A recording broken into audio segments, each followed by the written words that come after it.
Putin's folks have shown interest for quite a while to speaking with me. So you've spoken with him. What advice would you give? Oh, do it immediately. How's your Russian, by the way? Have you kept up with it? Yeah, fluent. So it would most likely be in Russian. Oh, so that's the other thing is, I do have a question about language barrier. Oh. Like, did you feel was it annoying? It's horrible.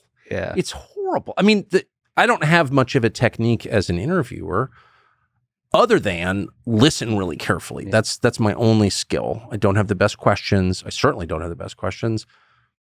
All I do that I'm proud of and that I think works is I just listen super carefully. I never let a word go by that I'm not paying attention. It exhausts me, actually. But you can't do that in a foreign language because there's a delay. Here I'm just whining, but it's real. Well, it's not whining. Like, can you actually describe the technical details of that? Are you hearing concurrently, like at the same time? Yes, but there's a massive lag. So what's happening is, so the translator, so we were, of course, extremely uptight about the logistical details. So we brought our own cameraman, who I've been around the world with, who worked at Fox, came with me now. Amazing. And he did, I mean, it was our cameras, lighting, everything. Like, we had full control of that, and we had control of the tape. The Russians also had their own cameras, and I don't know what they did with it. But we had full control of that, and we brought our own translator. We got our own translator because I don't trust anyone, right? So I think we had a good translator. We had two of them, actually, because they get exhausted. But the problem is, from my perspective, as someone who's like trying to think of a follow-up and listen to the answer, Putin will talk, and you can, in part of your ear, hear, the Slavic sounds, and then over that is a guy with a Slavic accent speaking English. And then you can hear Putin stop talking, and then this guy's answer goes on for another 15, 20 seconds. So it's super disconcerting, and it's really hard. And the other thing is, it doesn't matter how good your translators are. I'm interested in language. I speak only English fluently. But I'm really interested in language, and I know, and I work in language.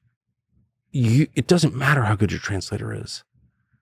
In literature and in conversation, you miss so much if the language is moving for you. I mean, you see this in Bible study, you see it in Dostoevsky, you see it everywhere. If you don't speak, Aramaic, Hebrew, Russian, you're not really getting. I mean, even in romance languages, like I like Balzac. Okay, who's obviously wrote in French. You read Père Goriot, it's an amazing novel, hilarious. And it's like, you're not really getting it. And it's not that, French and English are not that far apart. Mm-hmm. Russian? Like, what?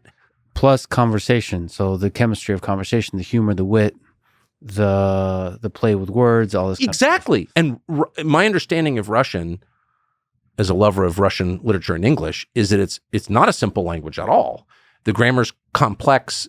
Mm-hmm. There's a lot that's expressed that will be lost in the translation. So yes, I mean, the fact that you speak native Russian, I mean, I would run, not walk to that interview because I think it would just be amazing. You would get so much more out of it than I did. And we should say that you've met a lot of world leaders. Both Zelensky and Putin are intelligent, witty, even funny. Yes. So like there's a depth to the person that can be explored through a conversation just on that element, the linguistic element. And Putin speaks decent English. I spoke to him in English, so I know that. But he's not comfortable with it at all. But Zelensky is, I think. No, he is. Well, he's better than Putin at English, but he's still the humor, the wit, like the intelligence, all of that is not quite there in English. He says simple points, but the guy's a comedian, and he's a comedian primarily in Russian, the Russian language. So the Ukrainian language is now used mostly primarily as a kind of symbol. I'm aware of that. It's a political independence. decision. No, I know. And he is, his native language is Russian language. Of course, as a lot of people in Ukraine. But you can also understand his position that he might not want to be speaking Russian publicly. That's something I don't think they're allowed to speak in Russian in some places in Ukraine, right? That's one of the reasons that Russia was so mad, is that they were attacking language. And that's a fair complaint. Like, what?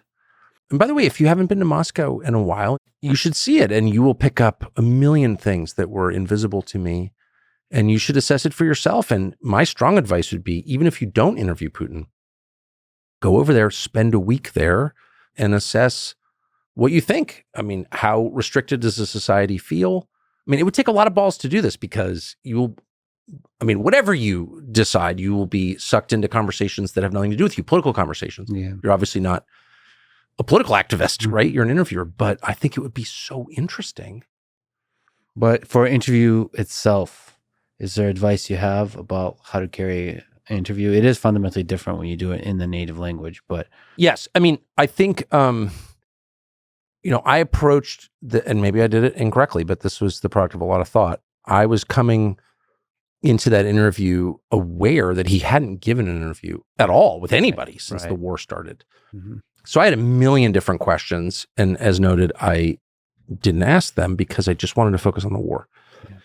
But, there's so many. I'll send you my notes that I wrote. I was like a diligent little girl. That would be amazing. But I think all these questions, and some of them I thought were pretty funny. In your case, I think the very fact of the interview was the most important. Yeah, thing. that's probably right. I did have the question that I really wanted to ask, that I was almost going to ask because it made me laugh out loud. I was drinking coffee beforehand with my producers, and I was like, I'm going to go in there. My first question is going to be, Mr. President, I've been here in the Kremlin for 2 days preparing, and I haven't seen a single African American in a position of power in the Kremlin. Sure. I thought that's too culturally specific and dry, and he'd be like, "This guy's freaking crazy." Yeah. You don't want to open with the crazy. No, I know. With humor. I know. All right. That's probably doesn't translate. It doesn't. Oh yeah, and there'll be a small delay where you have to wait for the joke like, what? to see if it lands or not. This is not America.